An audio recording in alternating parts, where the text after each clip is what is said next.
जय हिंद दोस्तों। तो आज हम लोग पढ़ेंगे क्लास 10th का सब्जेक्ट मैथ। और आज हम आपके लिए जो क्वेश्चन लेकर आए हैं वो परीक्षा की दृष्टि से बेहद इंपॉर्टेंट है। तो आप लोग इस वीडियो को जरूर पढ़कर जाएंगे, क्योंकि ये जो क्वेश्चन मैं सिलेक्ट किया हूं यह बिल्कुल संभावित है कि आपके एग्जाम में पूछ लिए जाए। तो आप लोगों को ये क्वेश्चन जरूर पढ़ के जाना है। तो चलिए हम लोग पहला क्वेश्चन सिलेक्ट करते हैं। पहला क्वेश्चन है हम लोगों का, सिद्ध कीजिए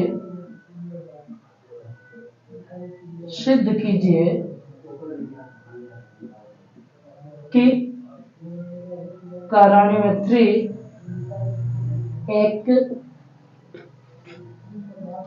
अपरिमेय संख्या है। अपरिमेय संख्या है। ये हम लोगों का क्वेश्चन है जो कि बेहद इंपॉर्टेंट है।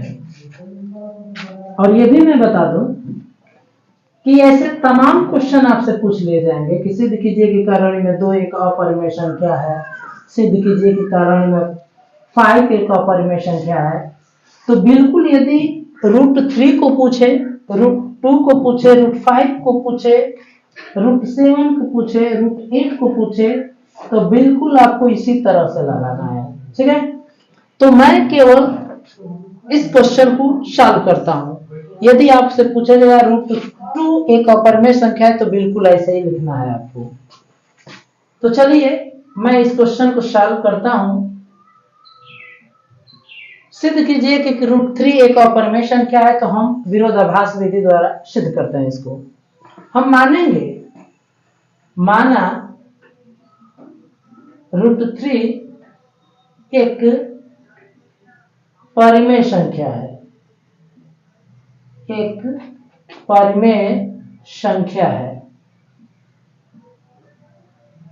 विरोधाभास विधि में हम लोग उल्टा मानते हैं।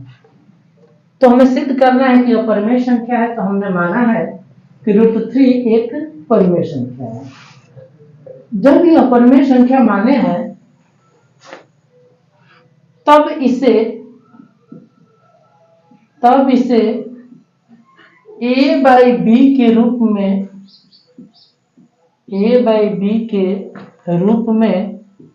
लिखा जा सकता है,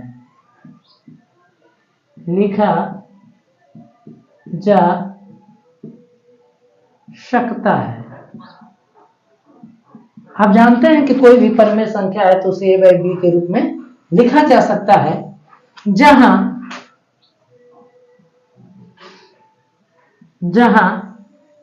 a और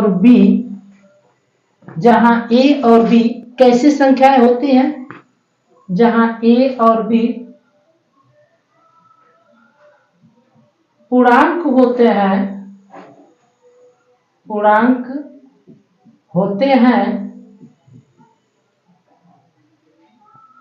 तथा b नॉट इक्वल टू क्या होता है, 0। ये परिमेय संख्या की आप डिफिनेशन पढ़ते हैं।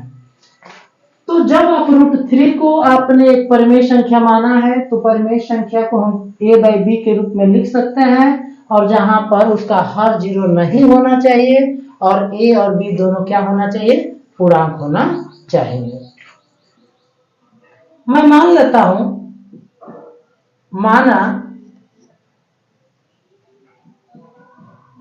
माना a और b सह अभाज्य संख्याएं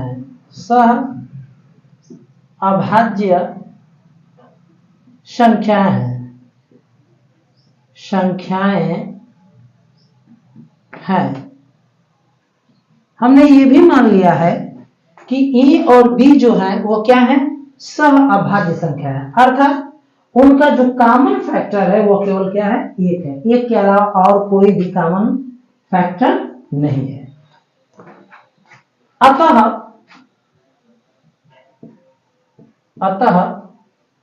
√3 इक्वल टू आप a/b लिख सकते हैं, क्योंकि आपने √3 को क्या माना है, परमेय संख्या माना है। तो जब परमेय संख्या माना है तो √3 को आप a/b के रूप में क्या कर सकते हैं, लिख सकते हैं।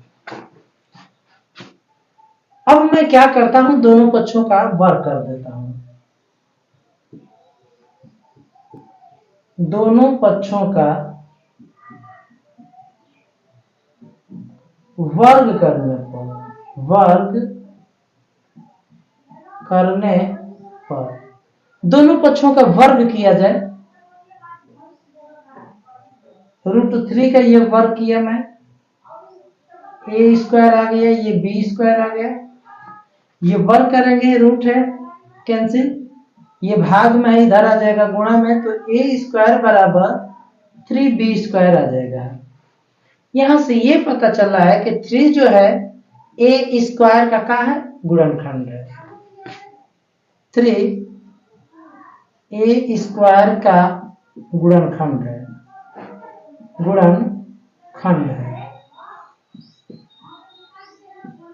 अतः 3 a का भी गुणनखंड होगा,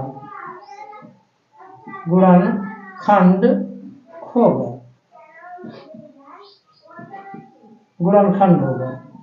देखिए यहां से ये पता चला है कि इस संख्या को इतना इंटू इतना के रूप में लिखा गया है, तो इसका मतलब कि 3 जो है a² का गुणनखंड होगा, और जब 3a² का गुणनखंड होगा तो हम लोग एक प्रमेय पढ़े हैं, उसके अनुसार 3a का भी गुणनखंड होगा।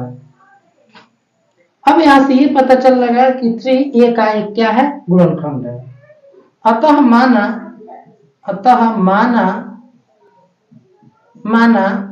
a बराबर मैं मान लिया 3k। देखिए 3 जो है a का गुणनखंड है, तो है हम a बराबर 3 × k लिख सकते हैं, अर्थात a को 3 के गुणनफल के रूप में लिखा जा सकता है, क्योंकि 3 गुणनखंड है। तो a बराबर हमने मान लिया 3k, जहां k कोई पूर्णांक है, जहां k बराबर क्या है, कोई पूर्णांक है। a बराबर 3k। अब a की वैल्यू हम लोग रख देते हैं अपने इक्वेशन फर्स्ट में रख देते हैं। a बराबर 3k समीकरण 1 में रखने पर, समीकरण 1 में रखने पर, समीकरण 1 में रखा जाए a का मान, तो जब समीकरण 1 में रखा जाएगा a का मान, तो क्या आ जाएगा, a की जगह पर रखिए 3k ये हो गया, और स्क्वायर है तो स्क्वायर, और 3b²। अब ये 3 जा 9 हो जाएगा, 9k² बराबर 3b²। ये 3 गुणा में इधर आ जाएगा, भाग में हो जाएगा। तो इधर भाग में किया जाए तो b² इधर बचेगा, b² बचेगा, ये 3 गुणे में इधर आएगा भाग में, तो 9k² बटा में 3 आ जाएगा, 3 जा 9 हो जाएगा, अर्थात b² बराबर 3k²। यहां से ये पता चल रहा है कि 3 जो है b² का गुणनखंड है, 3b² का गुणनखंड है।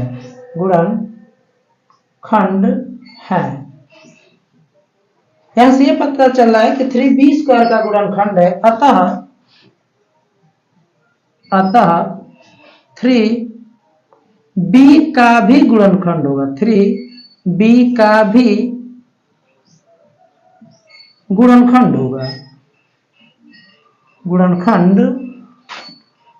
होगा। तो 3b का भी गुणनखंड होगा, तो यहां से आ रहा है कि 3a का गुणनखंड है, और यहां से आ रहा है 3b का गुणनखंड है। अतः 3a और b दोनों का सार्वगुणनखंड है, दोनों का सार्वगुणनखंड है, सार्वगुणनखंड है। तो यहां से ये पता चल रहा है कि हमारा जो 3 है, ए और बी दोनों का कॉमन फैक्टर है, सार्वगुणनखंड है। अर्थात जब 3a और b दोनों का सार्वगुणनखंड है, इसका मतलब a और b अभाज्य संख्या नहीं है। अर्थात a और b सह-अभाज्य संख्या नहीं है, सह-अभाज्य संख्याएं नहीं है। इसका मतलब ये हुआ कि ए और बी सह-अभाज्य संख्या नहीं है, जो कि हमारी कल्पना के विरुद्ध है। जो कि क्योंकि हम लोगों ने कल्पना किया है कि ए और बी क्या है, सह-अभाज्य संख्या है, जो कि हमारी कल्पना के विरुद्ध है,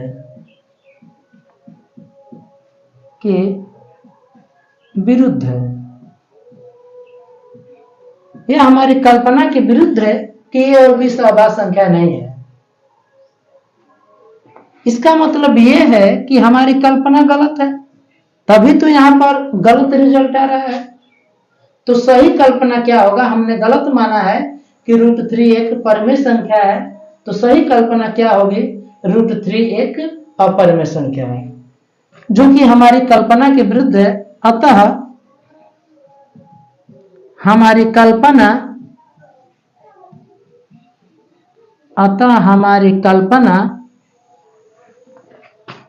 √3 एक परिमेय संख्या है,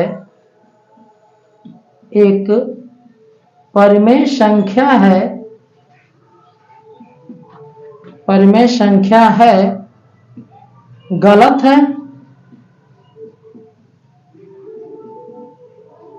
अतः तो यह हमारी कल्पना गलत है कि √3 एक परिमेय संख्या है। इसका मतलब अतः √3 एक अपरिमेय संख्या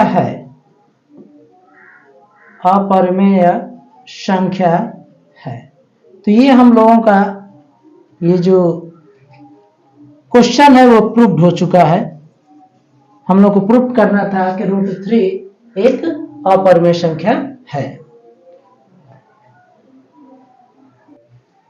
तो हम लोगों ने ये सवाल सिलेक्ट किया है, द्विघात बहुपद f of x equal to 3x² - x - 4 के शून्य ज्ञात कीजिए। शून्यकों तथा इसके गुणांकों के बीच के संबंध का सत्यापन कीजिए। तो इसको सॉल्व करते हैं हम लोग।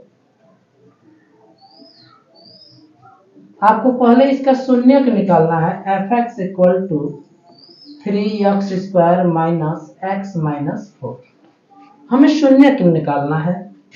तो शून्यक के लिए क्या होगा, शून्यक के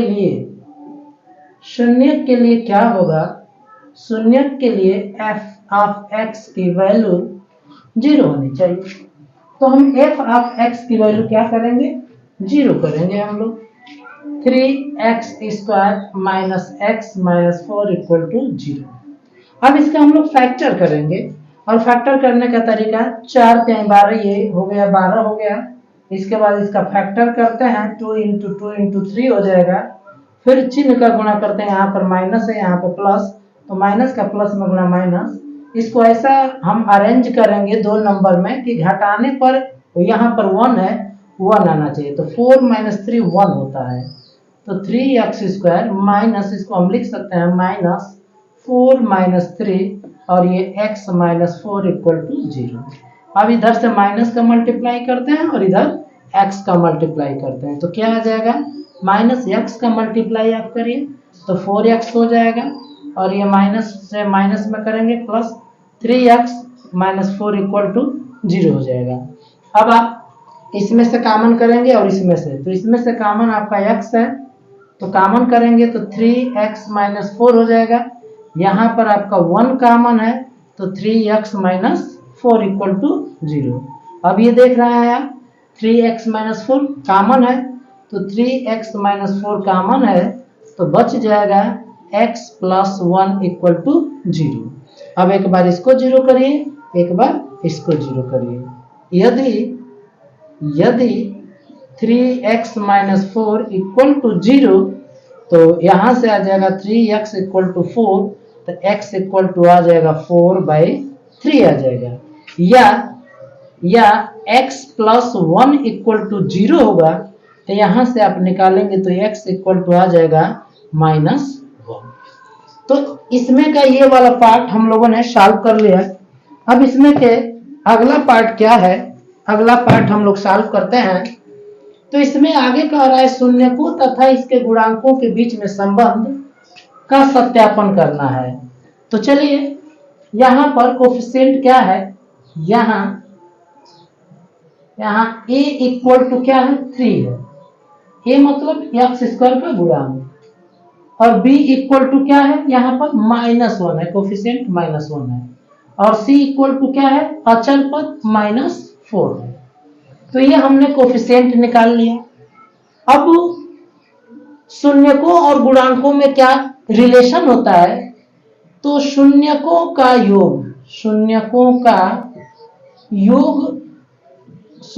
का योग alpha plus beta equal to होता है -b/a। तो अल्फा मतलब इसको आप अल्फा मान लीजिए और इसको आप बीटा मान लीजिए। तो अल्फा प्लस बीटा, अल्फा है 4/3 और बीटा है -1 इक्वल टू b की वैल्यू है -1 और a की वैल्यू क्या है 3 है, हमने पुट कर लिया। अब ये देखिए 3 1 जा 3, तो 4 - 3 यानी कि 1/3 आ जाएगा। ये मल्टीप्लाई करेंगे प्लस हो जाएगा 1/3। और शून्यकों का गुणनफल क्या होता है, शून्यकों का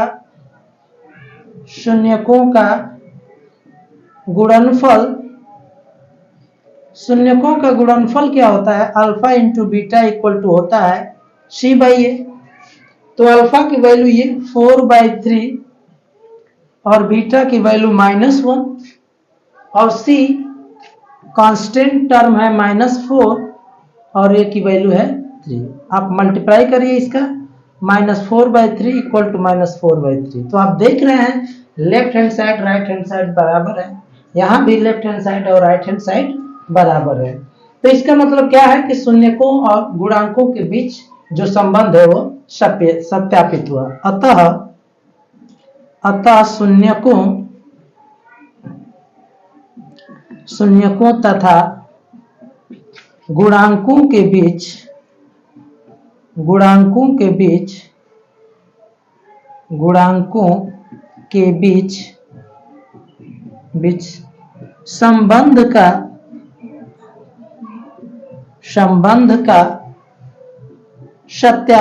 संबंध का सत्यापन हुआ। तो यह जो भी गुणांकों और शून्यकों के बीच संबंध है अल्फा इंटू बीटा c/a और alpha plus beta minus b/a, उसका हम लोगों ने सत्यापन कर दिया। तो आप चाहेंगे तो इस क्वेश्चन का आप स्क्रीनशॉट ले सकते हैं। तो अभी सवाल को हम लोग सॉल्व करते हैं। यहाँ पर लिखा गया है कि 2 अंकों से बनी एक संख्या एवं उसके अंकों को उलटने पर बनी संख्या का योग 66 है। संख्या का योग 66 है। यदि संख्या के अंकों का अंतर 2 हो तो वो संख्या ज्ञात कीजिए। ठीक है, ये सवाल है। तो हम मान लेते हैं संख्या है, 2 अंकों की संख्या है, तो माना अब हमारी संख्या 2 अंकों की है, तो जाहिर सी बात है उसमें इकाई का भी अंक होगा और दहाई। ठीक है ना, तो माना इकाई का अंक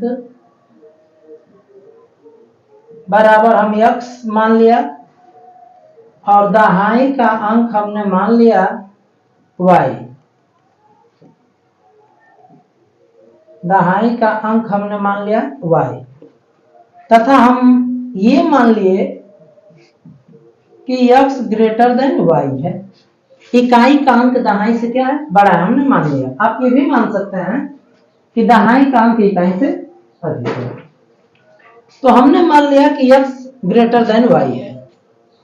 अब देखिए कह रहा है कि यदि संख्या के अंकों का अंतर 2 है, ये आपको कह रहा है, प्रश्नानुसार आपको कह रहा है संख्या के अंकों का अंतर, संख्या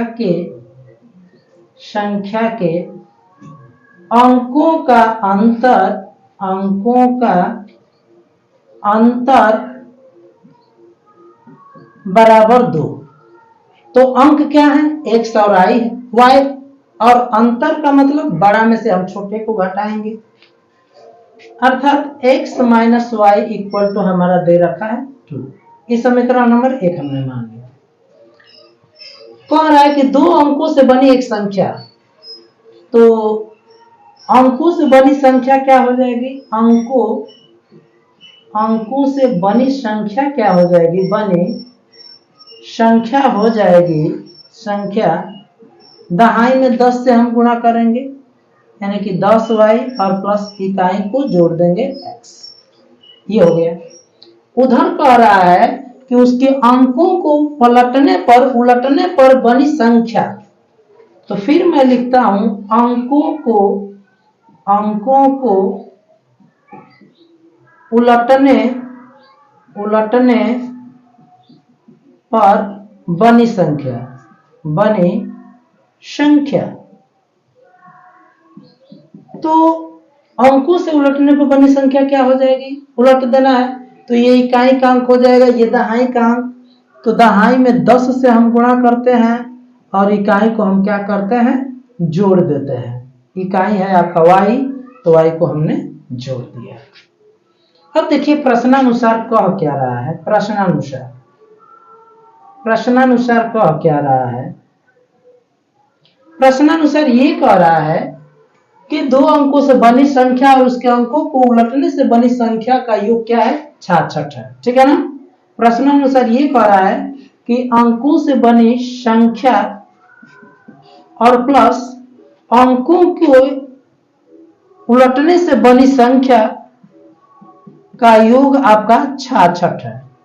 तो 10x और 1 11x, 10y और y 11y इक्वल टू 66। 11 से सब में भाग दीजिए, तो 11 एकम 11 ये कैंसिल, 11 एकम 11 ये कैंसिल और 11 छक्का 66 ये cancel. x plus y equal to 6, ये इक्वेशन नंबर क्या हो गया, 2 हो गया। और ये 1 है, x minus y equal to 2, ये इक्वेशन नंबर 1 है। दोनों को सॉल्व करते हैं हम लोग, विलोपन विधि से सॉल्व कर लेते हैं।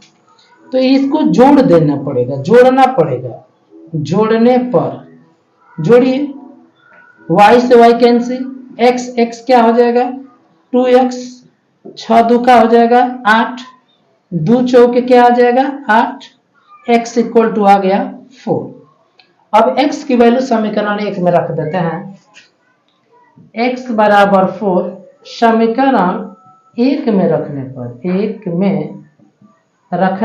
पर रखा जाए, समीकरण 1 में रखा जाए, x की वैल्यू 4 रखा जाए, समीकरण 1 में रखा जाए, ये है समीकरण 1। तो x की वैल्यू यहाँ पे 4 माइनस वाई इक्वल टू 2। देखिए ये प्लस 4 है, उधर जाएगा तो माइनस 4 हो जाएगा। तो 2 में से 4 को हम सब्ट्रैक्ट करेंगे तो माइनस 2 आ जाएगा, माइनस से minus cancel, y equal to क्या आ गया 2। हमसे क्या पूछा है, हमसे पूछा है संख्या, तो वह संख्या ज्ञात करना है। तो संख्या हमारी क्या हो जाएगी, संख्या हमारी हो जाएगी, संख्या हम लोगों ने ये माना है 10y plus x, 10y plus x। तो 10 और y की वैल्यू क्या आई है 2 इंटू 2, यहाँ पे इंटू है, और प्लस x की वैल्यू आई है 4, 10 दूना के 20 और 4 24। तो हमारी जो संख्या है वो कितनी है 24 है।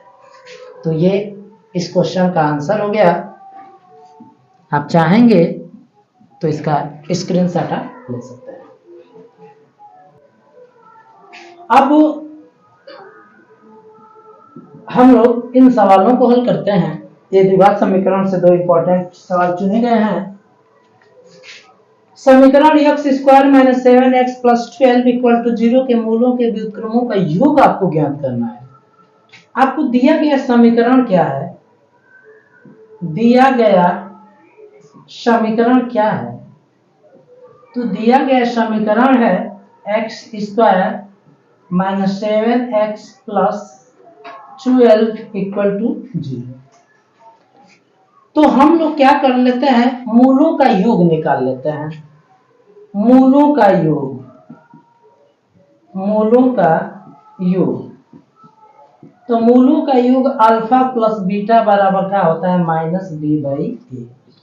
तो माइनस बी क्या होता है? बी जो होता है यक्स का गुणांक होता है, और यहाँ पर यक्स का गुणांक क्या है? -7 है। और ए क्या है? ए जो है यहाँ पर यक्स स्क्वायर का गुणांक 1 है, अर्थात ये 7 आ गया। मूलों का गुणनफल क्या होता है? मूलों का गुणनफल क्या होता है? अल्फा इंटू बीटा होता है सी बाई ए। अब यहां पर सी क्या है? सी यहां पर 12 है और बाई ए 1 है, तो ये आ गया 12। हमसे पूछा है कि इनके व्युत्क्रमों का योग ज्ञात करना है। मूलों के व्युत्क्रमों का योग, व्युत्क्रमों का योग, अर्थात हमें पूछा है 1 by alpha plus 1 by beta की वैल्यू। ये वैल्यू पूछा है हमसे, 1 by alpha plus 1 by beta की वैल्यू हमसे पूछा है। तो हम लोग 1 by alpha plus 1 by beta की वैल्यू निकालते हैं। यहाँ पर एलसीएम निकालेंगे, अल्फा इंटू बीटा हो जाएगा, ये कैंसिल बीटा और ये कैंसिल अल्फा। तो बीटा प्लस अल्फा को आप अल्फा प्लस बीटा और अपान अल्फा बीटा भी लिख सकते हैं।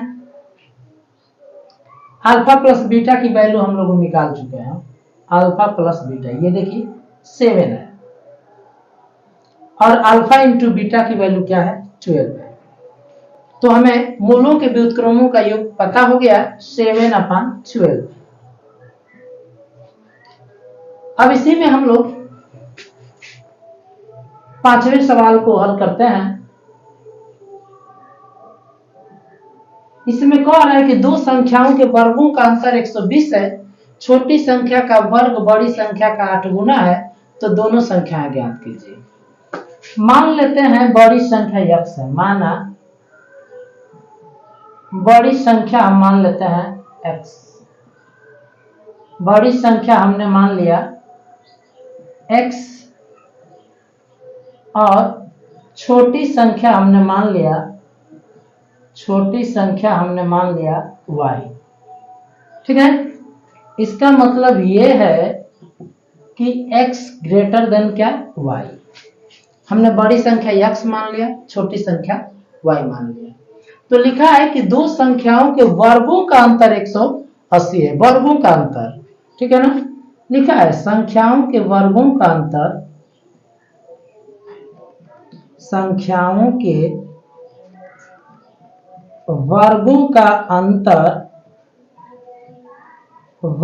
का अंतर दिया है 180। तो वर्गों का अंतर माने बड़ी संख्या का वर्ग माने छोटी संख्या का वर्ग। तो बड़ी संख्या का वर्ग ये हो गया x square minus y square, और इसका अंतर दिया है कितना? 180 दिया है। समीकरण नंबर 1 हो गया ये। इसके बाद दिया है कि छोटी संख्या का वर्ग बड़ी संख्या का 8 गुना है। प्रश्नानुसार ये कह रहा है, क्या कह रहा है प्रश्नानुसार? कि छोटी संख्या का वर्ग, तो छोटी संख्या y है, y का वर्ग बड़ी संख्या का 8 गुना है। बड़ी संख्या का 8 गुना है, तो बड़ी संख्या x है, x का 8 गुना। इसको आप इक्वेशन 2 मान लीजिए। अब इक्वेशन 1 और 2 को सॉल्व करना है, तो आपको इक्वेशन 2 से y का मान इक्वेशन फर्स्ट में रख दीजिए। y स्क्वायर का मान समीकरण 1 में रखने पर, समीकरण एक में रखने पर, एक में रखने पर, एक में रखा जाए समीकरण एक में वाई स्क्वायर का मान, तो एक्स स्क्वायर माइनस ये 8x हो जाएगा और 180 हो जाएगा। ये प्लस 180 है, इधर लेकर आ जाइए, x square minus 8x minus 180 equal to 0। अब इसका गुणनखंड करिए, 180 का गुणनखंड कीजिए कि 8 आ जाए घटाने पर, तो 18 दहा में 180 होता है और 18 में से 10 जाएगा, क्या आ जाएगा 8। तो इसका गुणनखंड ये हो जाएगा 18 माइनस 10 और x minus 180 equal to 0। Minus का गुणा करिए आप, 18x plus 10x minus 180 equal to 0। तो यहां से क्या हो जाएगा, x कॉमन करेंगे तो x माइनस 18 और 10 कॉमन करेंगे तो x minus 18 equal to 0। x minus ये 18 आ रहा है और यह x प्लस 10 आ रहा है बराबर 0। यहां से आप 0 करेंगे, यदि x माइनस 18 बराबर 0 तो x बराबर आ गया 18। या इसको आप सॉल्व करेंगे तो x प्लस 10 बराबर 0 तो x बराबर आ गया माइनस 10, x बराबर आ गया माइनस 10। तो x की हमको दो वैल्यू मिला, एक 18 मिला और एक माइनस 10 मिला। अब यह मान हम समीकरण 2 में रखते हैं, x बराबर 18 समीकरण 2 में रखने पर, 2 में रखने पर तो x की वैल्यू हम लोग 18 रखते हैं और रखेंगे हम लोग समीकरण 2 में रखेंगे। तो रखा जाए समीकरण 2 में, y स्क्वायर बराबर हो जाएगा 8 और x की वैल्यू हो गया 18। तो देखिए y स्क्वायर बराबर ये हो जाएगा, 8 को लिख सकते हैं 4 गुणे 2 और 18 को लिख सकते हैं 2 गुणे 9। अब वर्गमूल ले लिया जाए तो y की वैल्यू आ जाएगा, ये 4 की रूट होगा 2 और ये जोड़ा बन गया तो इसका रूट 2 और 9 का रूट 3 और वर्गमूल प्लस माइनस होता है, तो y की वैल्यू प्लस माइनस 2 दूना के 4 3 12 हो गया। ठीक है, अब y की वैल्यू निकालते हैं जब x की वैल्यू माइनस 10 हो, x बराबर माइनस 10 समीकरण 2 में रखने पर, समीकरण 2 में रखने पर समीकरण 2 में रखा जाए y की वैल्यू, x की वैल्यू रखा जाए तो y स्क्वायर बराबर x की वैल्यू माइनस 10 रखिए यहाँ पर, तो 8 गुणे माइनस 10, 10 वाटे 80 माइनस 80, तो y बराबर आ जाएगा रूट माइनस 80। रूट माइनस 80 जो है वो इमेजिनरी नंबर है और रूट माइनस 80 का कोई वैल्यू नहीं होता है, अतः यह अमान्य हो जाएगा, अमान्य।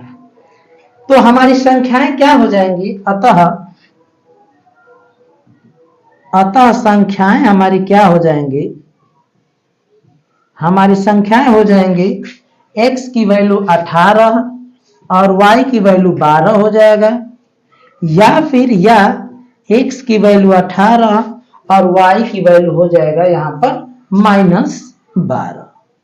तो हमारी संख्याएं होंगी 18 12 या 18 और माइनस 12। तो आप चाहेंगे तो इसका स्क्रीनशॉट आप ले सकते हैं।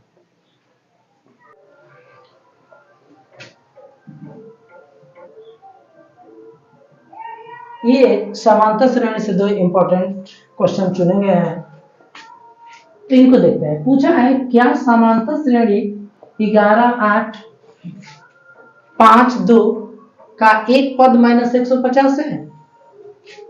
आपको समांतर श्रेणी दिया है, समांतर श्रेणी दिया है 11 8 5 2। तो यहाँ पे प्रथम पद क्या है, 11 है, सार्वंतर निकाल लीजिए D, T2 minus T1, 8 minus 11 minus 3।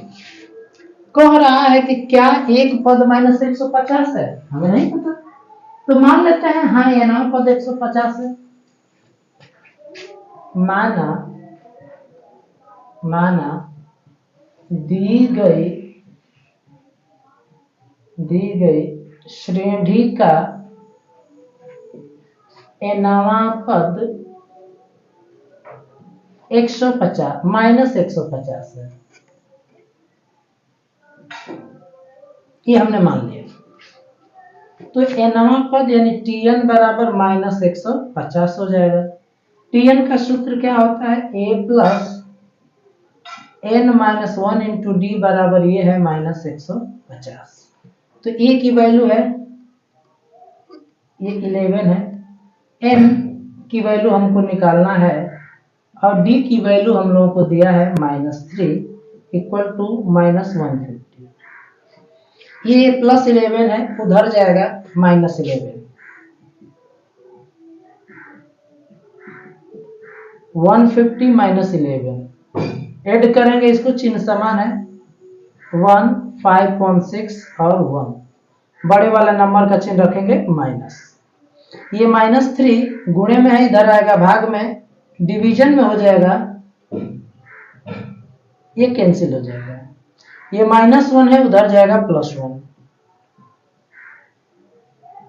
+1 हम करेंगे तो ये आ रहा है 3 एकम 3, तो 61 और 3 64, और ये 3 से डिवाइड करेंगे तो 3 5 जा 15 और ये 1 होगा, और 3 4 जा 12 हो जाएगा, 2 बाई और ये आ जाएगा 3। तो आप यहां से देख रहे हैं कि यहां पर n की वैल्यू नेचुरल नहीं मिल रही है, n की वैल्यू नेचुरल नहीं मिल रही है, ये फ्रैक्शनल मिल रही है, फ्रैक्शन भिन्नात्मक मान मिल रहा है। तो n की वैल्यू भिन्नात्मक नहीं हो सकती, क्योंकि n जो है पद है और पदों की संख्या भिन्नात्मक नहीं हो सकती, जो कि संभव नहीं है, जो कि संभव नहीं है।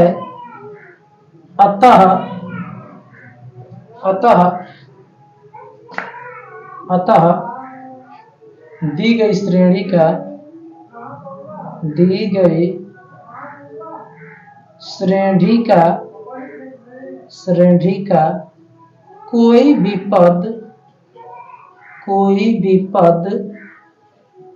-150 नहीं है। अतः दी गई श्रेणी का कोई भी पद -150 नहीं है। अब हम लोग इस सवाल को हल करते हैं।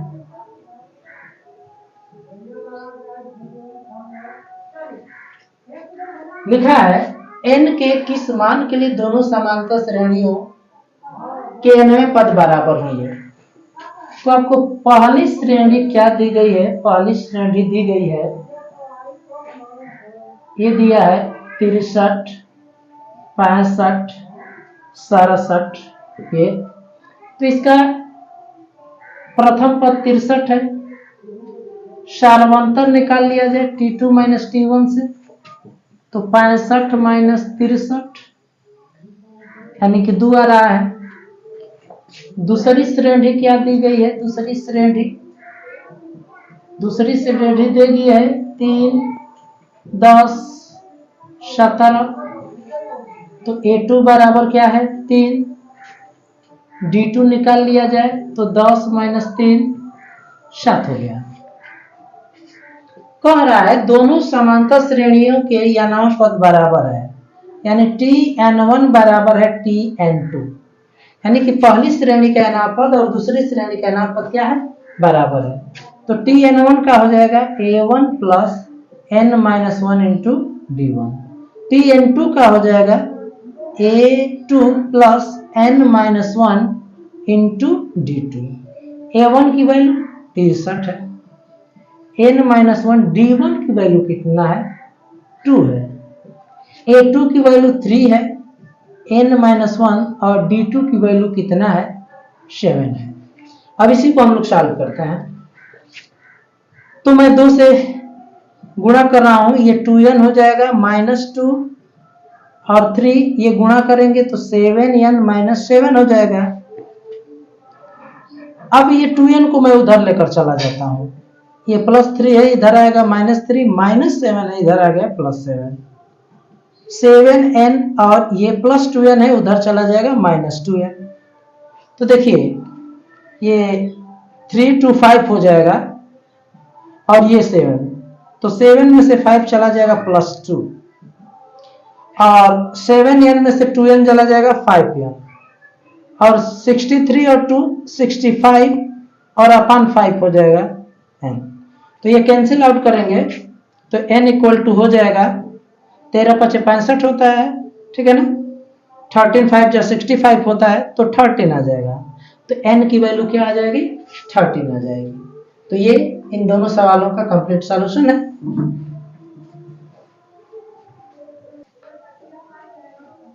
तो इस सवाल को हम लोग हल करें, त्रिभुज से लिया गया यह सवाल है, समरूपता से।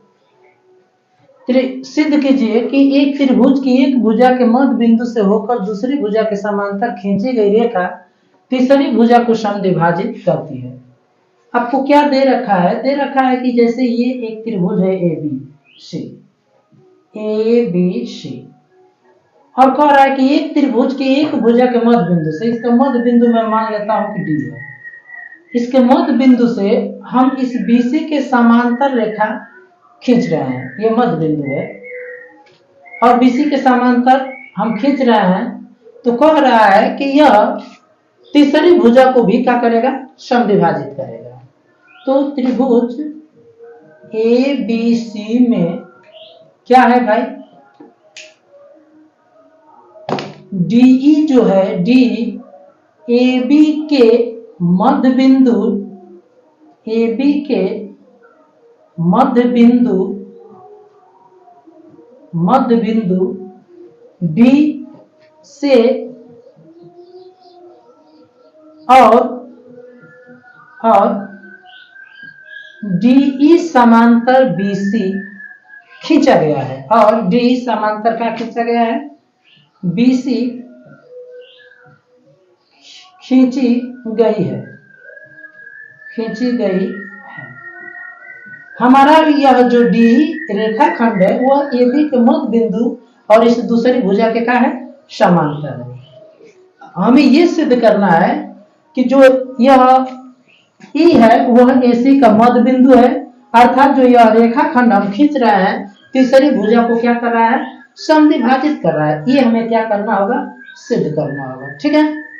चलिए तो हम लोग देखते हैं त्रिभुज इस ABC में, त्रिभुज ABC में थेल्स प्रमेय लगा लीजिए। DE समांतर BC है, DE समांतर BC है, तो थेल्स प्रमेय लगाइए। थेल्स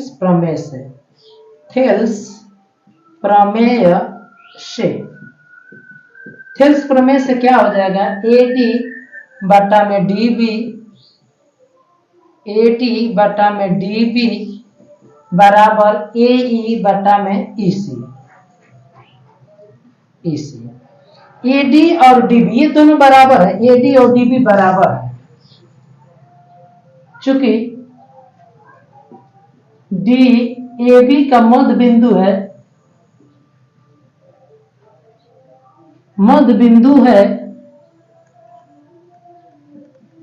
जब AB का मध्य बिंदु है तो D जो है AB का मध्य बिंदु है, तो AD बराबर DB होगा।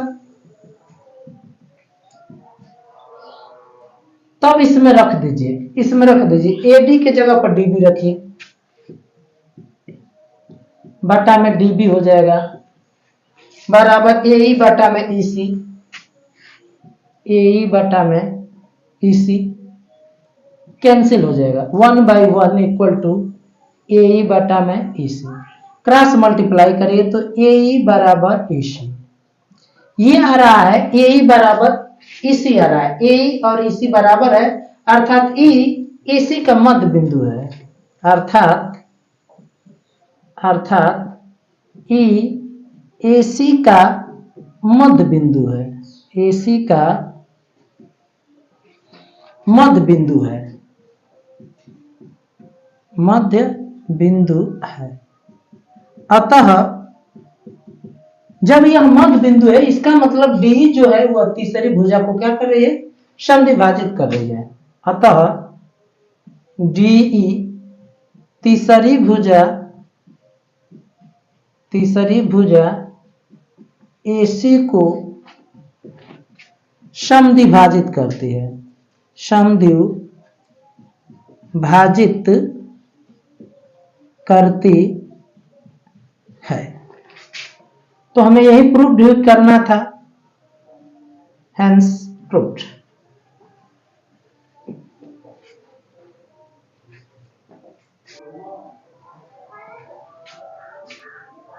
तो हम लोग इस क्वेश्चन को सॉल्व करते हैं। उस बिंदु का निर्देशांक ज्ञात करना है जो बिंदु -1 और 7 और 4 -3 को मिलाने वाले रेखाखंड को 2:3 के अनुपात में अंततः विभाजित करता है। जैसे आपको ये दिया है कि एक बिंदु ये है -1 और 7 और ये है 4 और -3, ये पॉइंट ए है, ये पॉइंट बी। इसको मैं x1 y1 मान लेता हूं, इसको मैं x2 y2 मान लेता हूं। अब कह रहा है कि उस बिंदु का निर्देशांक ज्ञात कर दिए।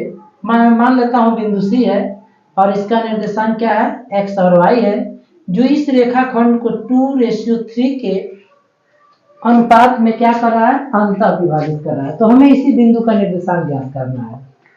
तो हम लोग सूत्र जानते हैं, सूत्र अप्लाई कर रहे हैं। x बराबर क्या होता है, m1 x2 plus m2 x1 बटा में m1 प्लस m2। तो m1 ये 2 है, x2 है 4, m2 है 3 और x1 है -1 और m1 प्लस m2। तो 4 दूना के 8 हो गया और 3 1 जा 3 और 5, 8 में से 3 जाएगा 5/5 यानी कैंसिल होकर 1 हो जाएगा। और y बराबर क्या होता है, m1 y2 m2 y1 बटा में m1 प्लस m2। क्या होता है, m1 प्लस m2। अब आप इसको सॉल्व करिए।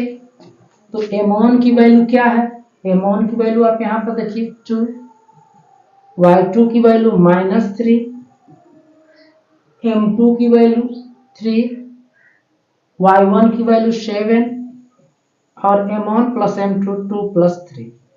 ये आ जाएगा 3 दूना के 6 -6 और 7 3 के 21, 3 2 5, 21 में से 6 जाएगा ये 15 और 5 कैंसिल कर 3 आ जाएगा। अतः उस बिंदु का निर्देशांक क्या होगा, उस बिंदु का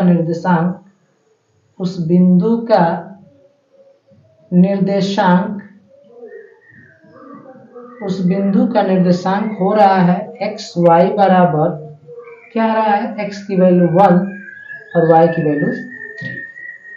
अब इसी तरह से हम लोग अगले क्वेश्चन को सॉल्व करते हैं। तो अभी इस सवाल को हल करते हैं हम लोग। लिखा है त्रिभुज PQR में जिसका कोण Q एक समकोण है। तो यह त्रिभुज PQR हो गया और यह कोण Q क्या हो गया, समकोण हो गया। इसमें दिया है PR प्लस QR बराबर दिया है 25 सेंटीमीटर। इसको मैंने इक्वेशन फर्स्ट मान लिया। आगे दिया है PQ, ये 5 सेंटीमीटर दिया है। तो मैं त्रिभुज PQR में पाइथागोरस प्रमेय लगा देता हूं। त्रिभुज PQR में पाइथागोरस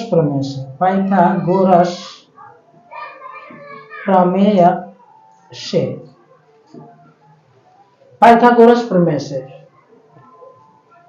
लगाया जाए तो ये आधार का वर्ग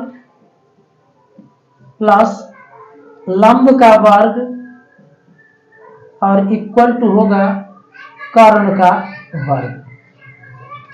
ये क्यूपी जो है 5 दिया है, 5 का स्क्वायर, ये माइनस प्लस है, उधर जाएगा माइनस, ये 25 हो जाएगा। ए स्क्वायर माइनस बी स्क्वायर, सूत्र पर तोड़ेंगे ए माइनस बी और ए प्लस बी, ए माइनस बी और ए प्लस बी। समीकरण 1 से P R plus q are का मान हम रखेंगे तो 25 है। ये समीकरण 1 से हमने रखा है और ये कैंसिल होकर 1 हो जाएगा, अर्थात P R minus Q R की वैल्यू आ गई 1। इसको इक्वेशन सेकंड माने। अब हम फर्स्ट इक्वेशन और सेकंड को सॉल्व करेंगे।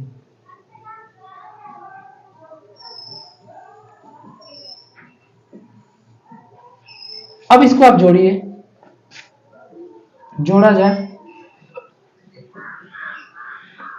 ये कैंसिल हो जाएगा, 2pr इक्वल टू ये 26 हो जाएगा और ये 13 दूना के 26, pr equal to 13 centimetre. pr की वैल्यू निकल गई। अब यह मान समीकरण 1 में रखते हैं। pr का मान समीकरण 1 में रखने पर, पी आर का मान समीकरण 1 में हम लोग रखें इसमें, तो 13 plus q r equal to ये 25 आ जाएगा, तो क्यू आर ये आ जाएगा 25 और ये प्लस 13 है, उधर जाएगा माइनस 13 हो जाएगा, तो क्यू आर इक्वल टू 13 आ जाएगा, तो ये आ जाएगा 12 सेंटीमीटर। क्यू आर की वैल्यू आ जाएगी 12 सेंटीमीटर। हमको निकालना क्या है, साइन पी। साइन पी, तो इस त्रिभुज में साइन पी निकालेंगे तो लंब बटा कर्ण हो जाएगा, लंब बटा कर्ण, तो लंब हो जाएगा क्यू आर और कर्ण हो जाएगा आर पी। तो क्यू आर की वैल्यू है 12 और कर्ण पी आर की वैल्यू है, पी आर की वैल्यू है कितना, 13। फिर कास पी निकालना है, कास पी, तो ये होता है आधार बटा कर्ण, आधार क्यूपी है और कर्ण है पी आर। क्यूपी की वैल्यू आई है या दी है, क्यूपी की वैल्यू दिया है 5 और पी आर की वैल्यू है 30। अब tan पी निकालना है, तो tan पी आप सूत्र से निकाल लीजिए, लंब बटा कर्ण होता है, तो लंब बटा कर्ण नहीं, लंब बटा आधार होता है, तो लंब की वैल्यू हो जाएगी ये क्यू आर अर्थात 12 हो जाएगा और आधार की वैल्यू है 5। तो ये क्वेश्चन का कंप्लीट सॉल्यूशन हो गया। तो अब इस क्वेश्चन को सॉल्व करते हैं। एक वायुयान जमीन पर स्थित किसी बिंदु ए से उन्नयन कोण 60 है। एक वायुयान जमीन पर स्थित किसी बिंदु ए से उन्नयन कोण 60 अंश पर है। 15 सेकंड उड़ने के बाद उन्नयन कोण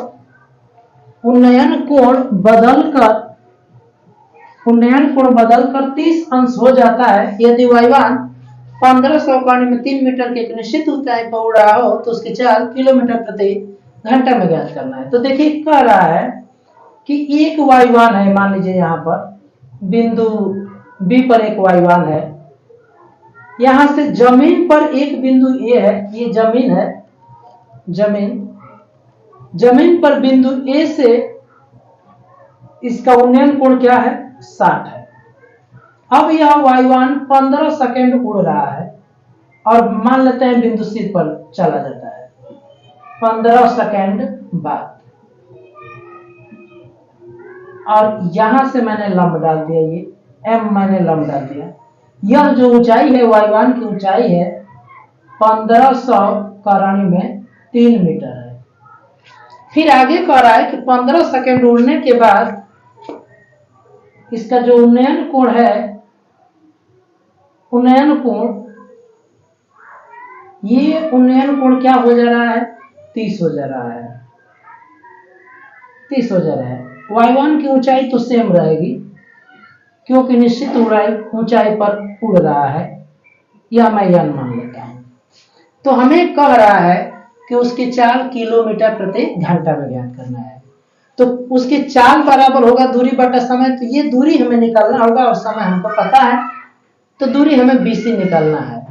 तो मैं मान लेता हूं x दूरी, यह दूरी x है और यह दूरी y है, ये मैं मान लेता हूं। अब मैं त्रिभुज BMA में लेता हूं, त्रिभुज BMA में tan 60 लेता हूं। tan 60 बराबर हो जाएगा लंब बटा आधार, तो ये लंब है 1500 का रानी में 3, 1500 का रानी में 3 और आधार है x।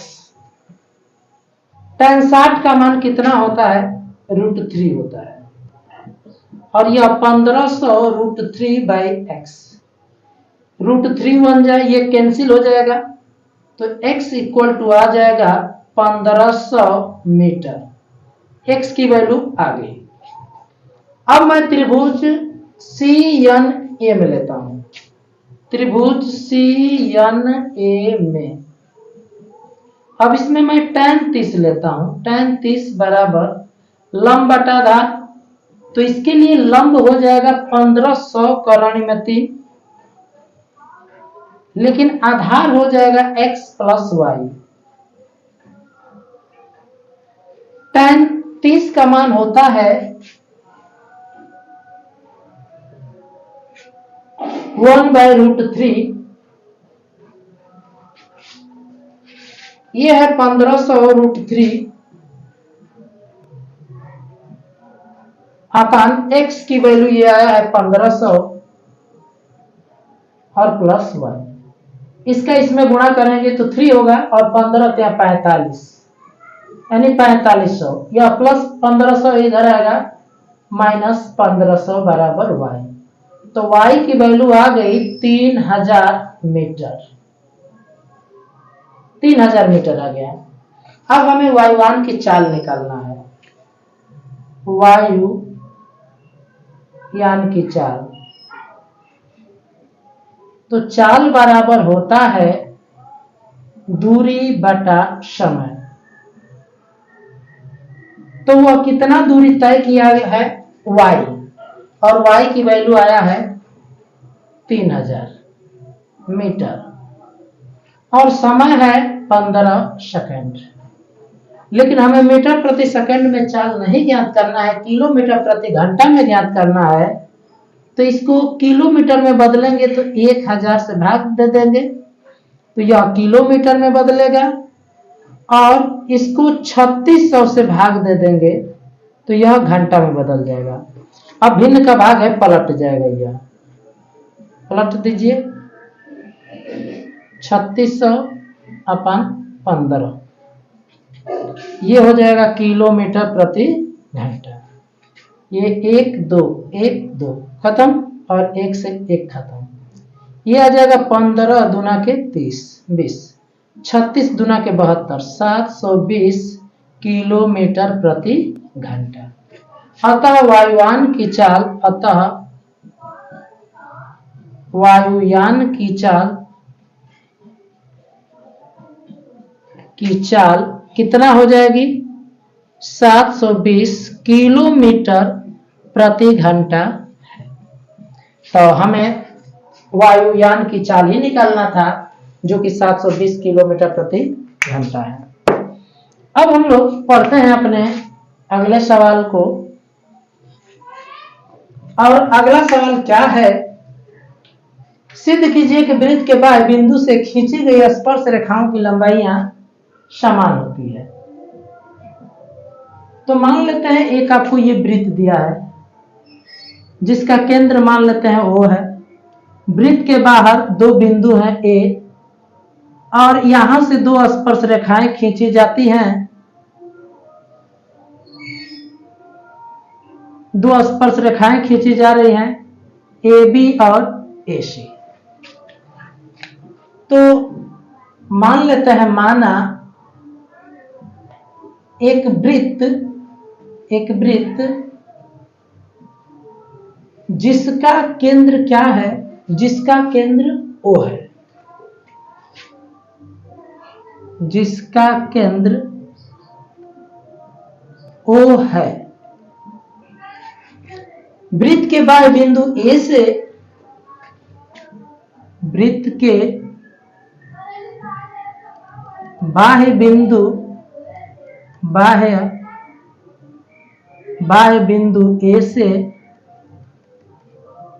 A से दो स्पर्श रेखाएं क्या खींची गई हैं, AB और AC खींची गई है, AB और AC क्या की गई है, खींची गई है। अब मैं क्या करता हूं कि इसको मिला देता हूं, C को मिला दिया, B और C को O से मिलाया,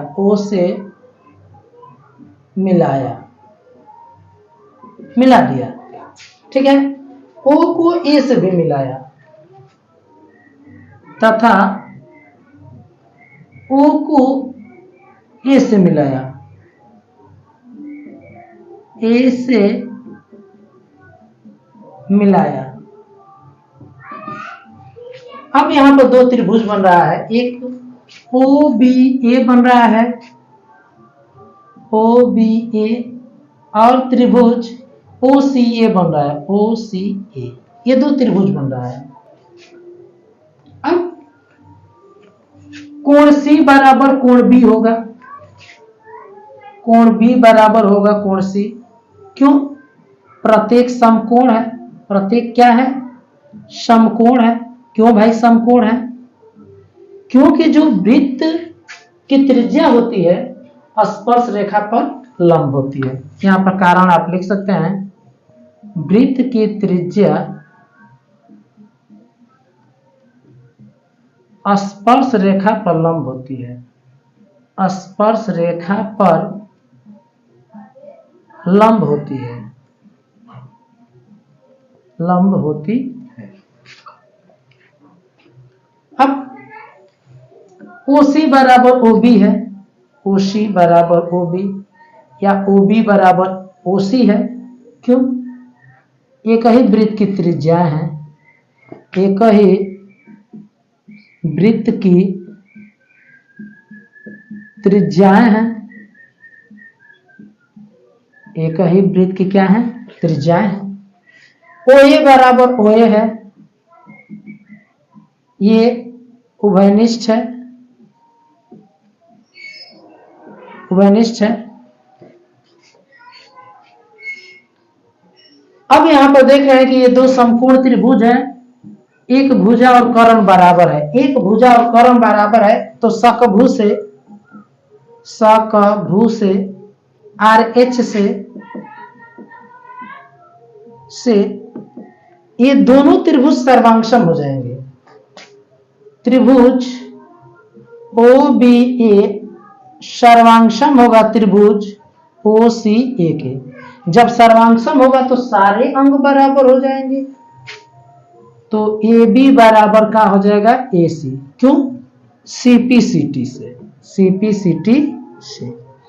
तो इसका मतलब ये हुआ कि बाह्य बिंदु से खींची गई स्पर्श रेखाओं की लंबाइयां क्या होती हैं, समान होती है। अतः किसी बाह्य बिंदु से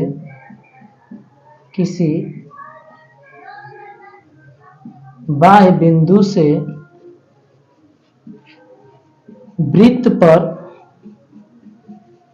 खींची गई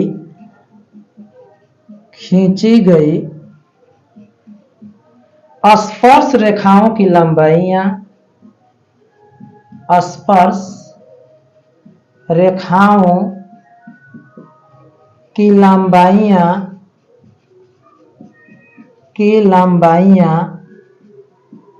समान होती है, की लंबाई समान होती है, लंबाई समान होती है, तो यह हमने सिद्ध कीजिए कि वृत्त के बाह्य बिंदु से यदि वृत्त पर हम स्पर्श रेखा खींचते हैं तो उन दोनों स्पर्श रेखाओं की लंबाइयां क्या होती हैं, समान होती है। तो आप चाहेंगे तो इन दोनों सवालों का आप स्क्रीनशॉट आप ले सकते हैं।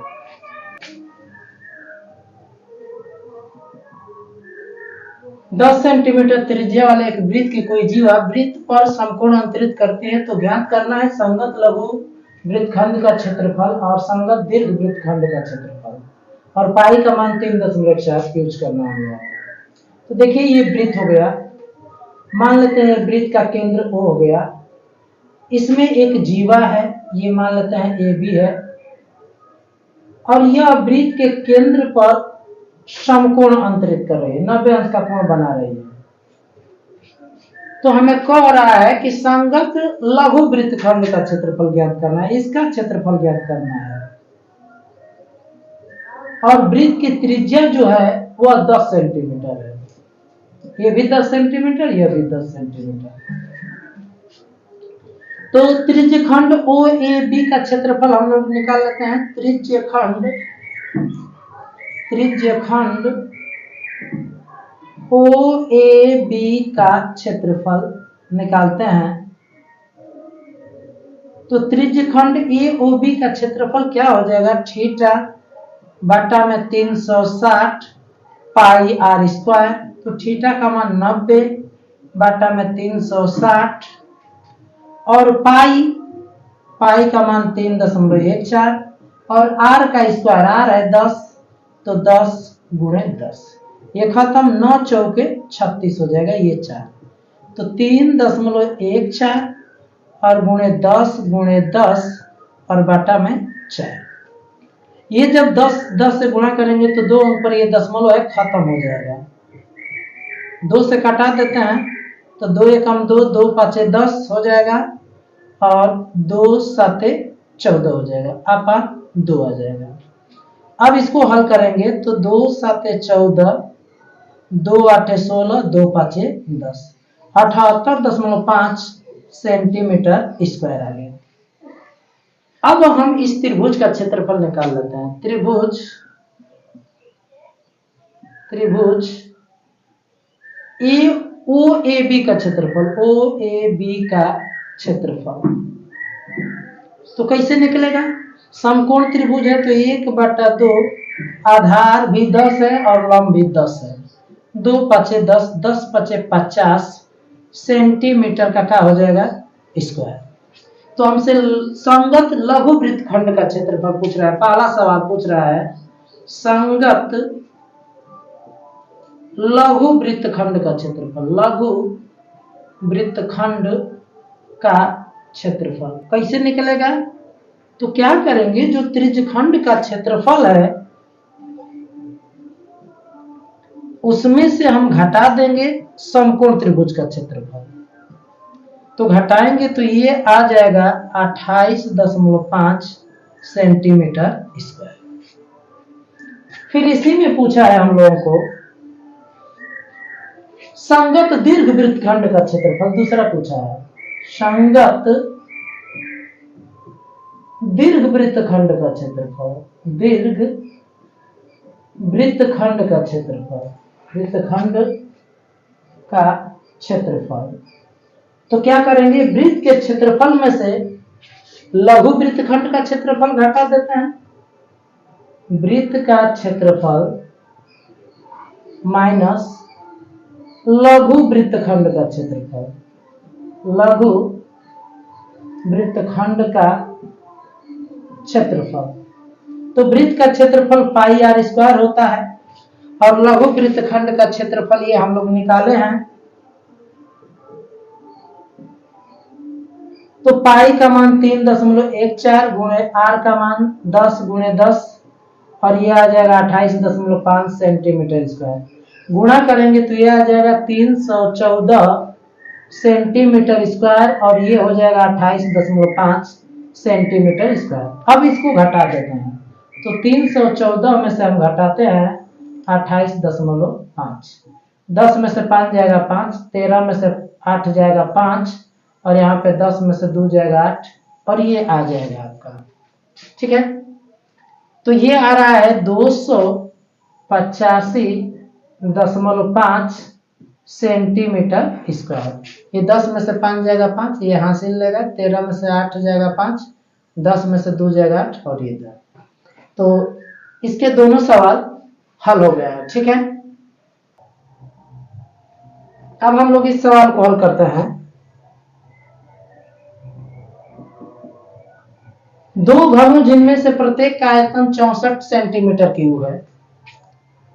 प्रत्येक घन का आयतन दिया है, प्रत्येक घन का आयतन, प्रत्येक घन का आयतन दिया है 64 सेंटीमीटर क्यूब। अब प्रत्येक घन की भुजा निकाल लेते हैं हम लोग। प्रत्येक घन की भुजा, प्रत्येक घन की भुजा निकाल लेते हैं। तो भुजा आप निकाल सकते हैं क्यूब रूट निकाल कर।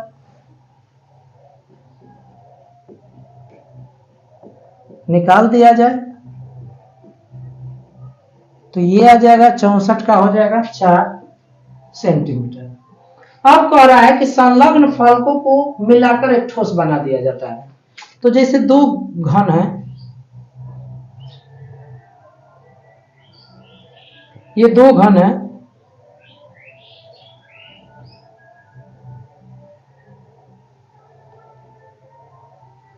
एक घन ये मैंने बनाया और इसी तरह से सेम एक और घन है।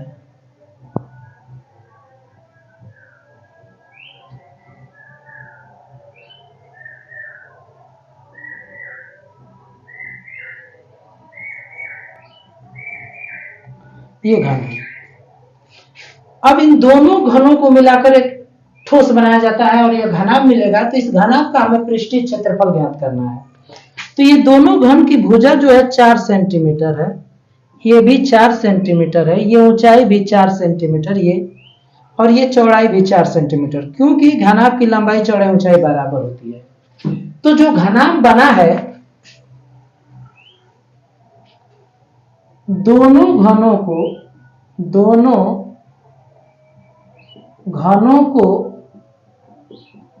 मिलाकर बनने वाले